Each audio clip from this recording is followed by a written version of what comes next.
पूरी दुनिया में इस्लाम के नाम पे जो भी कुछ हो रहा है, अगर कहीं मुसलमान सुरक्षित है और खुले रूप में गुंडागर्दी करने के बाद, खुले रूप में मजहब का इस्तेमाल करके मेजॉरिटी को डराने के बाद भी, और जिन लोगों ने इस देश को लूटा है, जिन लोगों ने इस देश की असीमता को लूटा है, उनके साथ खड़े होने के बावजूद भी इस देश की मेजॉरिटी ने कभी सड़कों पर वो नहीं किया जो वो कर रहे हैं। लिहाजा जिसे आप मेजॉरिटी कहते हैं, मैं फिर भी कहता हूं, बहुत धमकियां मत दो। एक आदमी है हैदराबाद में, उसे बहुत शौक है, जाने क्या क्या धमकियां देता रहता है। छोटे भाई का पजामा बड़े भाई का कुर्ता पहने, अजीब गरीब सोच का आदमी है भाई। वो समझता है कि हैदराबादी पूरी दुनिया है, बार बार दिल्ली को गाली देता है। एक रामपुर में है, एक आसाम में है, ऐसे कई सारे जोकर इस देश में हैं। और कश्मीर में तो पूरा कश्मीर है, क्योंकि उनके पास संविधान है, क्योंकि वो अल्लाह के फरिश्ते हैं, क्योंकि जन्नत में हैं। ये धमकियां देने वालों को अगर भारत के बदलते स्वरूप को समझ नहीं आ रहा है, तो वो भविष्य की सबसे बड़ी मूर्खता कर रहे हैं। मैं उनको किसी को चेतावनी नहीं देता, क्योंकि ये चेतावनी देना, ये धमकी देना बौने और डरपोक लोगों का काम है। मैं उनको मशवरा बार बार देता हूं, क्योंकि उनके बीच में पैदा हुआ हूं, और जो मुल्क बना था मजहब के नाम से, वहां 12 साल नौकरी की है। सजेशन है मेरा उनको, अब दोबारा धमकी मत देना। एक महिला ने शपथ लेने के बाद 2 बार धमकी दी।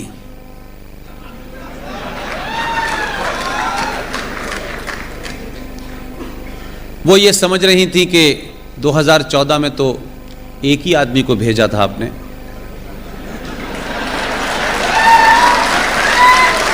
उन्होंने कहा हम इसे अकेला समझ के घेर लेंगे। दिल्ली में हमारे बड़े चाटुकार लोग बैठे हैं, मीडिया में बैठे हैं, इंटेलेक्चुअल्स हैं, रिटायर्ड जजेस हैं, रॉ में हैं, पुलिस में हैं, हम इसे घेर लेंगे। लेकिन 2019 में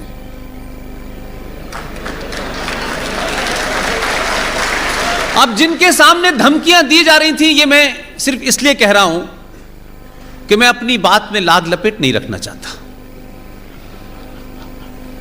मुझे लगता है कि कह देना चाहिए। यह वजह इसकी यह थी कि 2014 में जो नंबर 2 थे, वो कड़ी निंदा करते थे। उन्होंने लगा कड़ी निंदा कर दो, क्या फर्क है, खत्म बात, कड़ी निंदा कर दी हमने। 5 मरे हैं आज भारत में, कड़ी निंदा करता हूं। कश्मीर में 2 आतंकवादी आ गए, कड़ी निंदा करता हूं। लोग डर गए, ये कड़ी निंदा है क्या? और देश थक गया इस कड़ी निंदा से। उनका ये कड़ी निंदा हो रही है, काम कुछ नहीं हो रहा। लेकिन लोगों ने इसको समझा कि ऐसे ही रहेगा, ये कड़ी निंदा ही नहीं करता। निंदा शब्द इसकी डायरी में ही नहीं है।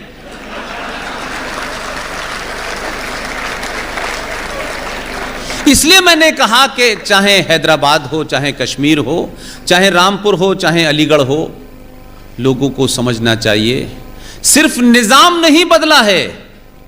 ध्यान रही क्या, निजाम वही है, निजाम को चलाने वाले बदल गए हैं।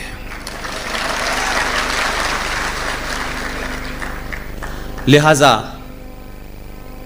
जो धमकियां दे रहे थे, वो अब कह रहे हैं हमें छोड़ दो, आजाद कर दो। हम अब कुछ भी नहीं कहेंगे, एफिडेविट लिखवा लो हमसे, छोड़ तो दो कम से कम। वो कह रहे नहीं छोड़ेंगे अपनी मर्जी से, अभी कुछ दिन और रहिए आप अंदर। तो जब आप सत्ता का परिवर्तन करते हैं, यह एक छोटा सा बदलाव होता है। लेकिन सत्ता के परिवर्तन से ज्यादा महत्वपूर्ण मेरे लिए क्या है? सत्ताएं तो पहले भी बदली, एक से एक कलाकार आया, उनकी कलाकारी के इतने गुणगान हैं कि समझ नहीं आता। एक ऐसे प्रधानमंत्री थे कि देश के सबसे महत्वपूर्ण विषय पे आर्मी के लोग भी बैठे थे, रॉ के लोग भी बैठे थे, लोग अपना प्रेजेंटेशन दे रहे हैं, वो सो चुके थे, उनको उठाया गया। तो जब वो जगे होंगे तो क्या समझते होंगे, जब सोए थे तो क्या समझा होगा मुझे पता ही नहीं। लेकिन प्रधानमंत्री थे। इस देश की राजनीति ने इतने बड़ी पुरानी संस्कृति और इतने बड़े देश पे ऐसे ऐसे लोगों को बिठा दिया जिनका नाम लेने में मुझे शर्म आती है। दुनिया क्या सोचती होगी कि 130 करोड़ लोगों में से कुछ भी ऐसे लोग नहीं हैं जो इस देश की महान संस्कृति के इतने महत्वपूर्ण पद के ऊपर, उसकी कुर्सी के लायक तो लोग तो चुनते कम से कम। बौने बैठ रहे थे आपके, और आपने यह रियलाइज नहीं किया।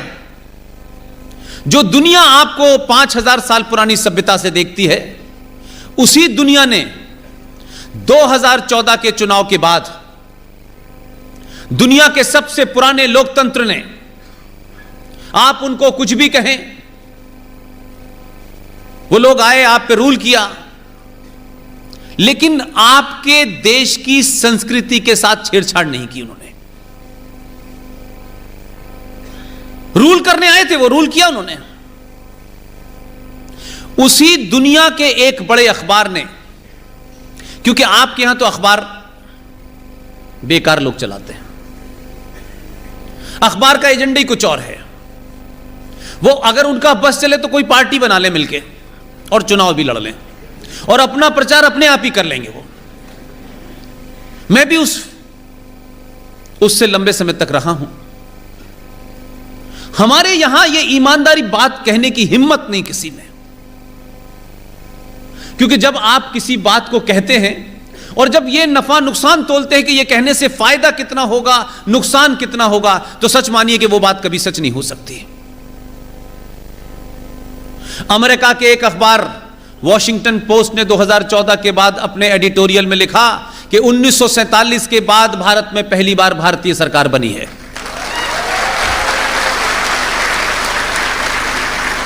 तो यहां डिबेट इस बात पे तो नहीं हुई कि क्या बात लिखी है भाई, यहां डिबेट इस बात पे लिखी कि ये कैसे लिख दिया, भारतीय सरकार तो पहले भी थी। बड़े दिन बाद समझ में आया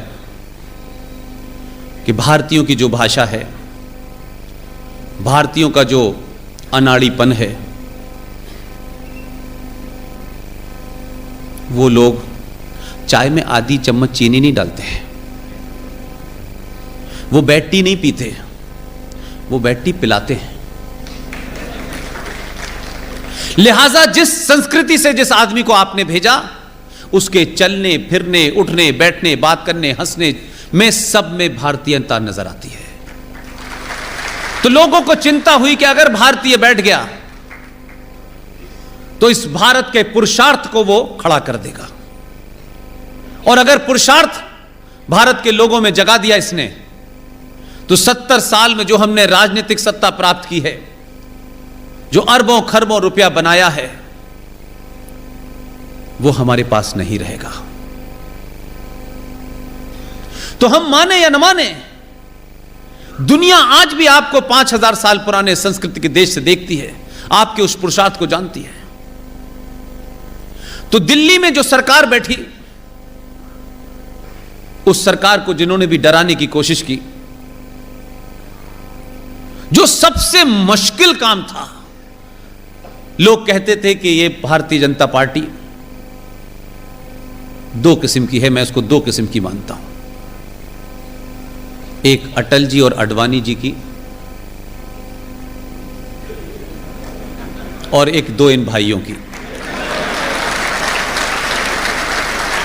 क्योंकि अगर ये कहें कि भारतीय जनता पार्टी, तो वो तो पिछले 70 साल से लिखती थी 370 370 370, लोग समझ नहीं पा रहे थे कि 370 है क्या। कुछ लोगों ने अपने मकान का नंबर 370 रख लिया।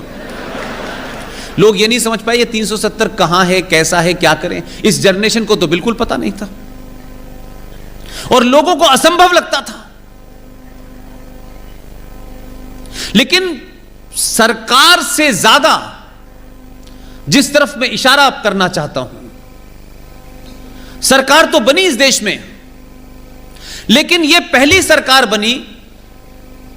सरकार बनाने के बाद इस समाज ने कहा जिस मैंडेट के लिए भेजा गया है अब हमें वो चाहिए, उसके अलावा कुछ नहीं चाहिए।